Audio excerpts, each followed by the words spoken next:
Hey, welcome back to the channel. My name is Dominique and I am a writer. I started this channel so that I could talk about my journey into writing and hopefully one day being published. Last year I definitely dropped the ball, but we are back 2024 with a new plan. This year, I can promise that I will drop one video per month. So this is a schedule that it's not gonna overwhelm me, and I know that we can at least check in with each other on this beautiful platform called YouTube. Today, I just wanna talk about 3 books that I rely on heavily as I'm constantly writing and learning about craft and trying to improve. And they're also just a huge source of motivation and inspiration in not giving up. And the first book that I want to talk about comes from George Saunders. I am a huge fan of George Saunders. He has a Substack called Story Club, and I have been getting my life. Every week he shares a piece of short fiction and he invites the readers of this newsletter to dissect it alongside him. There are so many lessons. He just breaks down the craft, and if you can't afford an MFA, it's the best thing that you can do. And I swear the comment section is just so robust, and everyone offers insight and they offer their perspective on things that just inspires you to see the fiction from a new light. And the other thing is A Swim in a Pond in the Rain. I got this book a couple of years ago, and it is a collection of short stories, and he also provides commentary that bookends each short story, and they're all Russian short stories. And he just provides so much clarity as to what the author may or may not have been doing and what was effective in the stories. And as you're reading it, he's offering examples and he's offering exercises so that you can also practice what these great writers like Chekhov or Tolstoy worked within their story and within the craft. It's been absolutely a game changer. One of the main lessons that he shares in A Swim in a Pond in the Rain, and as well on Story Club, is that when he's reading a draft, he has a meter in his mind and it's all intuitive. It's a very impulsive reaction where he reads it like it's the first time, and the meter only goes between positive and negative. And then if as he's reading it, he thinks, I like that, positive. If I don't like that, negative. He's just relying on instinct to be able to revise more efficiently. And he continues through the entire draft like this, just categorizing whether it's a positive or a negative. And he says, it's a repetitive, obsessive, iterative application of preference. Watch the needle, adjust the prose. Watch the needle, adjust the prose. And he just goes back and forth like this.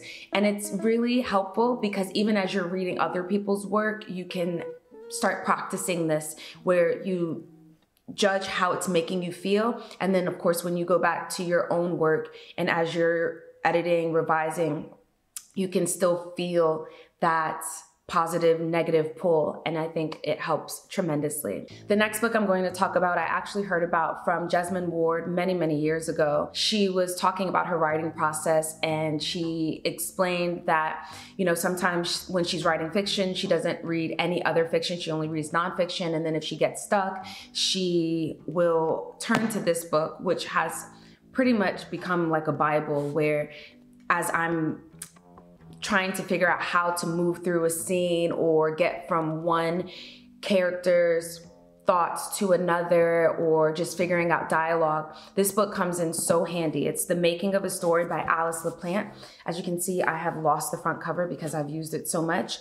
And there's so much in this fabulous book, and it's actually kind of like an MFA program because there are all of these examples from students that have done the exercises as well. So as you do them, you're also reading other examples of people that have done them as well. There is just countless fundamentals in here: how to use metaphor, how to expound on your details, how to craft dialogue, and just how to approach story at its most basic level. There's so much good stuff in here, and one of the best parts is in the very beginning there is an essay from Joan Didion, and she explains the importance of keeping a notebook.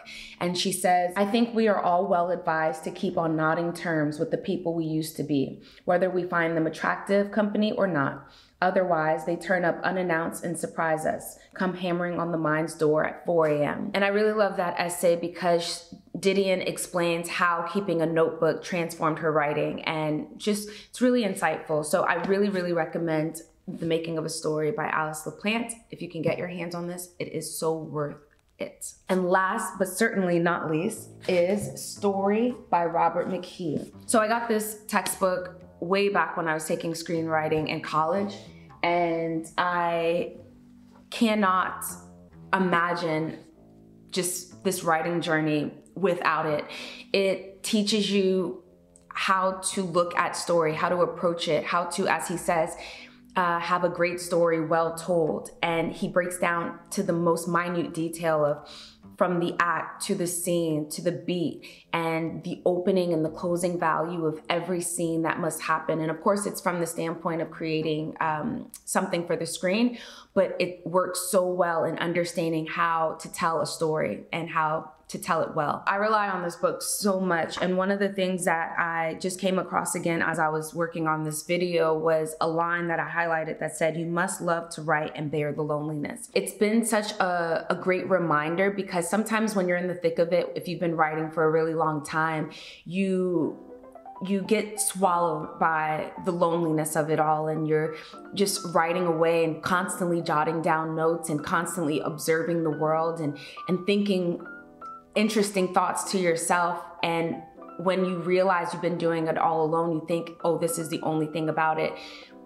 But if you go back, and this kind of speaks to Joan Didion's point as well, when you start to go back, you see where you were in those times, and you see how fulfilling the writing and the jotting down and the documenting and the observing actually was. And so as much as it is lonely, I think that it's quite rewarding, but I also don't think it has to be completely lonely. And this is why I've started this channel. And I also started a Substack, because being on Substack has just been phenomenal, and connecting with other writers.